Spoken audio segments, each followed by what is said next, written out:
দেখো বন্ধুরা, সকালবেলা চা নিয়ে এসেছি।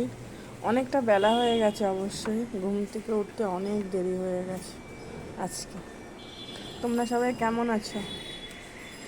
আর বাইরে কিন্তু খুব বৃষ্টি হচ্ছে, ঝিরঝিরে বৃষ্টি হয়েই যাচ্ছে। আজকেও ওয়েদার ভালো নেই, কালকে তাও একটু ওয়েদার ভালো ছিল। এই দেখো বাইরের পরিবেশ, বুঝছো?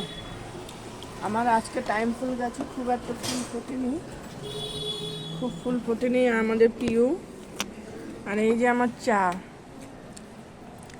অনেকটা বেলা।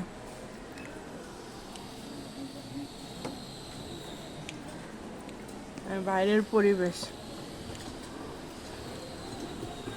খুবই বাজে অবস্থা, বৃষ্টি হচ্ছে খুব। তোমাদের তো অবশ্যই টিফিন খাওয়া মনে হয়ে গেছে। আমি সবে চা নিয়ে বসেছি, ঠিক আছে, কোনো ব্যাপার না। প্রতিদিন কি আর একরকম হয় বলো? আমার ভেতরে ভেতরে জল হচ্ছে, যেন ঠোঁটের দুই সাইড তোমার কেটে যাচ্ছে। ঠিক আছে, রাখি সবাই।